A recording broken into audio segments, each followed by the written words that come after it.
हरे कृष्णा। श्रीमद् भगवद गीता यथारूप की जय। भगवद गीता का अध्याय 7 है। भगवत ज्ञान श्लोक संख्या 2 है।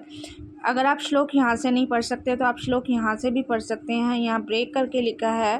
तो हमारा श्लोक है, ज्ञानम ते अहम सा विज्ञानम इदम वक्ष्यामि अशेषता यत् ज्ञात्वा न इ भूये अन्यत् ज्ञातव्यम अविशेषते। इस श्लोक में भगवान कह रहे हैं, अब मैं तुमसे पूर्ण रूप से व्यवहारिक तथा दिव्य ज्ञान कहूँगा। इसे जान लेने पर तुम्हें जानने के लिए और कुछ भी शेष नहीं रहेगा।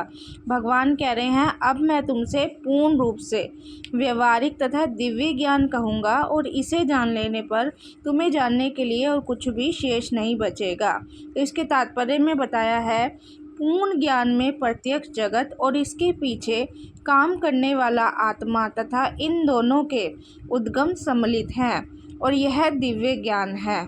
भगवान उपयुक्त ज्ञान पद्धति बताना चाहते हैं क्योंकि अर्जुन उनका विश्वस्त भक्त तथा मित्र है। इस श्लोक में कह रहे हैं, चतुर्थ अध्याय के प्रारंभ में ही इसकी व्याख्या भगवान कृष्ण ने की है तथा उसी की पुष्टि यहाँ पर हो रही है।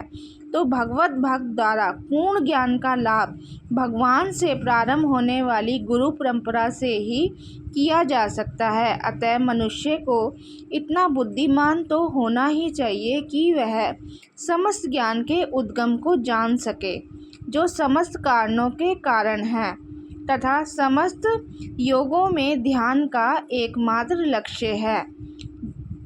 जो ध्यान लगाते हैं वो किस पर लगाते हैं ये सब जान सके। भगवान इसमें कह रहे हैं कि इतना तो इंसान को बुद्धिमान होना चाहिए कि समस्त ज्ञान के उद्गम को जान सके और जो समस्त कारणों का कारण है उसे जान सके।